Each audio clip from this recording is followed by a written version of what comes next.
excellent reason, too. As you know, a special challenge was issued. Mr. Saito said he wanted to have Mr. Wrestling number 2 in his own kind of a match, a judo jacket match. Now, Wrestling 2 has wrestled the world over. He has faced that form of competition in the past, but obviously not with the skill and expertise that Mr. Saito had as a background. No, I certainly didn't, Gordon. That was an experience within itself. But I enjoyed it for the simple reason is that the man himself made a mistake. And I capitalized on it, as you will see. I believe you have some tape on that it was taken during the time of the match. And you will see as I capitalize on his mistake.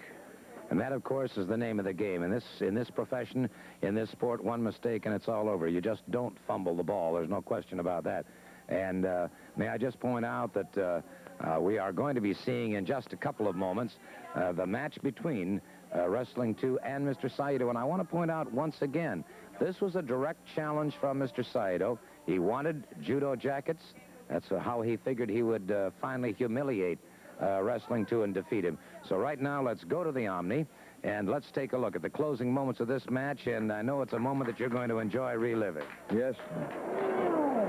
Well, here we are. Well, needless to say, I got a jacket on. He's got a jacket on. Well, I'm playing his game. We're coming into, you might say, a referee's position as far as the judo jacket is concerned.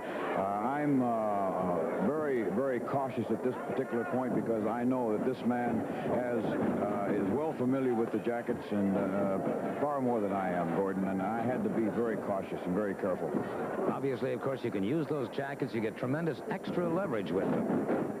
Well, as you see just then, I tried a little move myself, and which he has very, very good balance, good coordination. He tried to move, but I have fairly good balance myself on my feet, and even more so when I'm on the ground.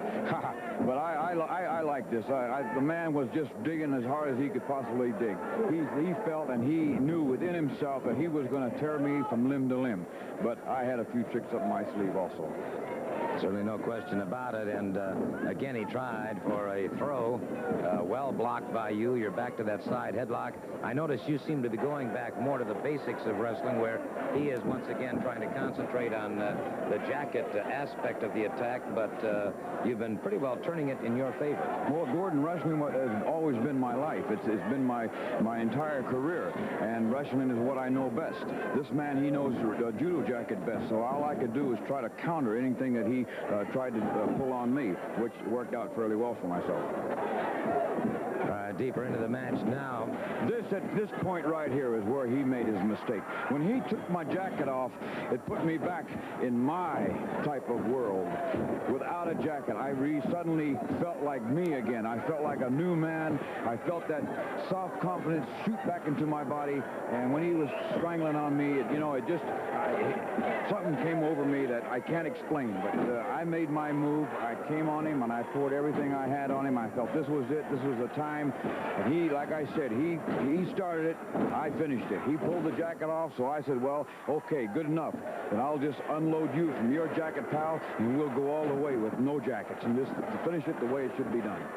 And, of course, using that tremendous knee lift now, utilizing that jacket, you're taking that off of him. So now, hang the jackets. It's just one man on one man. And he initiated it, so he has pulled. Well, exactly right. He wanted to fall back on wrestling. That suited me fine because now he's in my area. He's in my bag. He's in my thing. I like this. I loved it so much, and he made the moves that I wanted him to make. He made the mistake, and I took advantage of it. Simple as that. And full advantage at that, I might add. All right. Saito back on the canvas. There's that knee, and that has to spell defeat. Well, it's been wonderful to me, Gordon. It's been absolutely wonderful to me, and I intend to carry it on and on and on and on, right on down the line. As I told you once before, I'm after a lot of things. You got a national heavyweight title match floating around here, I'm digging for that. I'm going to dig for it as hard as I can because I feel great. I feel like a winner, and there's no one that's going to stop me. The world's title is floating around. I'm going to dig for that also because I feel I've had time to sit back and regain a lot of self-confidence in myself. I've had time to regain power, regain my mind, my senses. and I've got it all back. I've never felt greater in my entire life, and I'm coming all the way. So all you big champions out there, beware of two.